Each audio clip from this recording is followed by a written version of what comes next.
Well, I mean, the cardinal principle in diplomacy is that you do unto me, what I do unto you. Reciprocity. Exactly. That's the cardinal principle in diplomacy. Yeah. And I think that if our leaders began to respect themselves and also to project a good image of our country, most of these things would not happen. I mean, look, the way some of these diplomats, especially from the Western countries, talk down to our ministers and so on, it's terrible.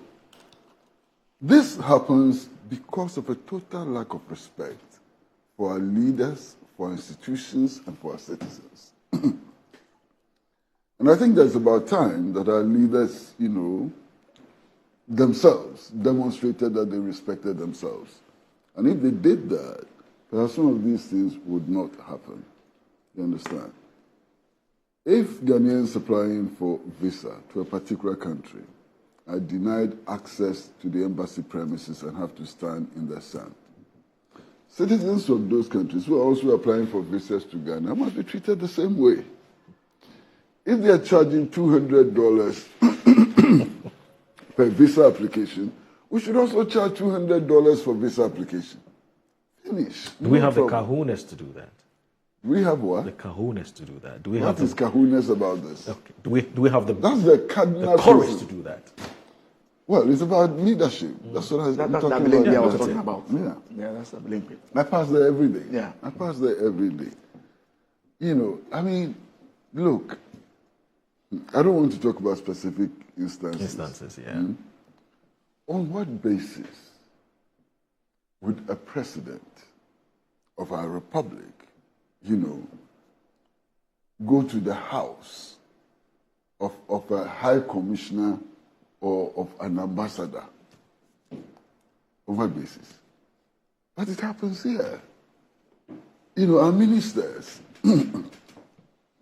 they are in and out of residence of ambassadors and high commissioners, like flies. And if you do that, do you expect any respect for yourself and for your country? You understand? I mean, before the last elections, you had the U.S. ambassador warning our leaders that if they don't conduct themselves well, they would discipline them. They will not get visits. And we tolerate this. Yeah. Which Ghanaian ambassador in the U.S. would have the nerve to interfere in U.S. elections, tell them what rules to apply and what rules not to apply? But we tolerate it here. Everybody, without exception, seeking to become president of the Republic of Ghana will go to the U.S. embassy to give them assurances and make all kinds of foolish statements. Why would they not treat us like garbage if you, the leader, the presidential candidate, lower yourselves, put yourself so low? What about me or him? You understand? So I don't think that there's anything wrong with the call by His Excellency. A black man now is His Excellency, isn't it? As foreign minister, is His Excellency. I didn't know that. Yes, he is. He is. Oh, okay. I know the ambassadors are called so. But The foreign minister also bears the title of Excellency. Oh, okay. And I'm happy that His Excellency Ablakwa is raising these issues. And I know that he's a serious person and holds himself very high, And so, bottom line is respect for us, respect for our country, and so on. In any case, look, we are getting into a new situation in the world. Yesterday, did you hear the British Prime Minister announce that they are cutting foreign aid or diverting foreign aid to shore up their military strength? Yeah. Donald Trump has already, thrown an axe into U.S. aid and so on. So our politicians must realize that the salvation is not going to come from the Western countries. True. And they should stand up, and be our representatives. They should stop behaving like well, behaving the way they have been behaving over the years. I anticipate Europe will follow suit. I anticipate, in terms of the European Union. Yeah, and sometimes the impression is created that these countries, are benefactors. Without them, we would not survive. When the reverse is true. For example, France. If France's neo-colonial domination of its former colonies ends, the French economy will collapse. It is the African countries which are sustaining France. It's not the other way around. Yeah. And yet our leaders, continue to behave like house niggers.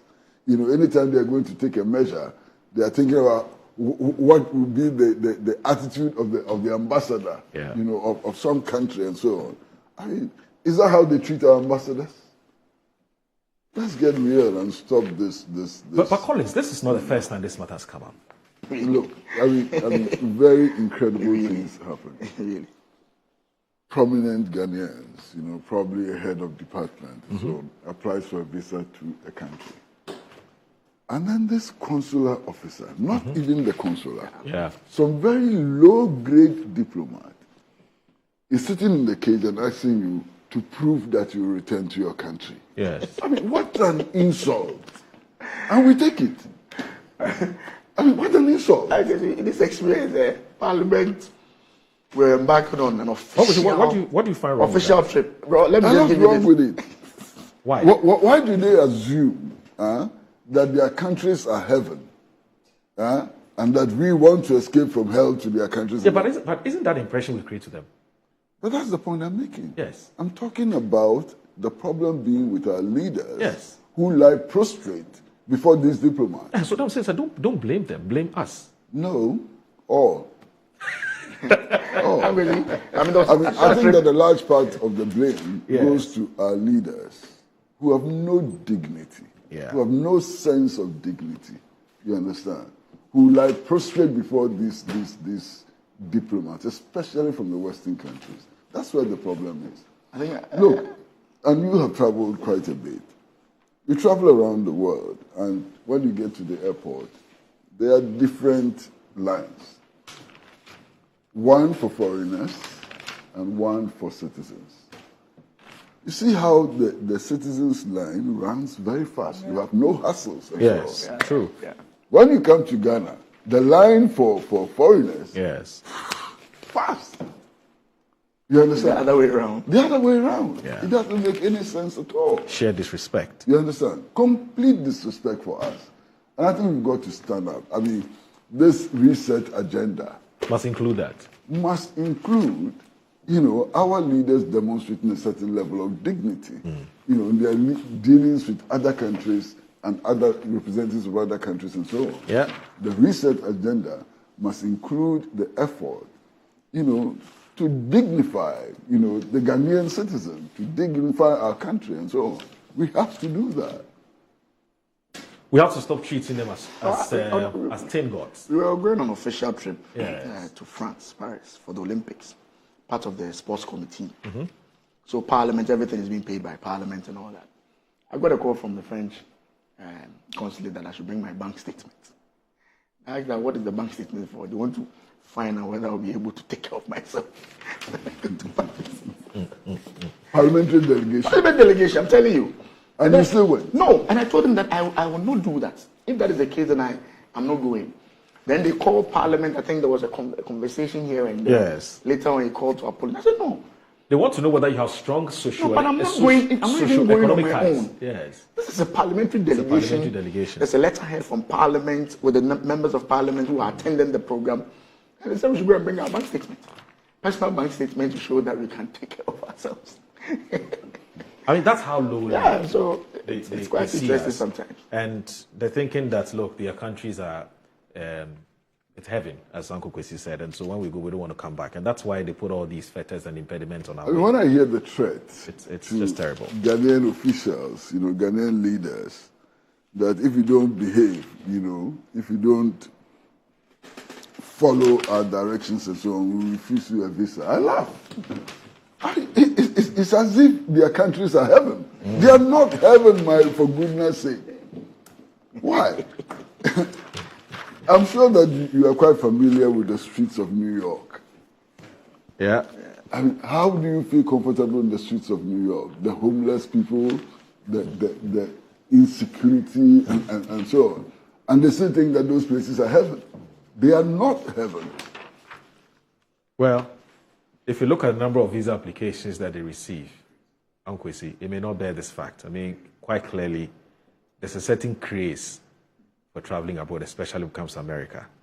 And so in as much as I agree with you that we don't have to see these countries as heaven, unfortunately, I want to disappoint you. Majority of our people see America as heaven. And that's why but that's our fault. Visa application, it's unbelievable. That is our fault. Yes, yes. That is because people like you and I do not tell the truth, about the state of those countries. Yeah. And the places that they make look like heaven. I agree, because some of them go and regret it. If the media they regret it, yes, is to tell the truth and so on, our people would not be in a hurry to visit those countries and so on. Yeah.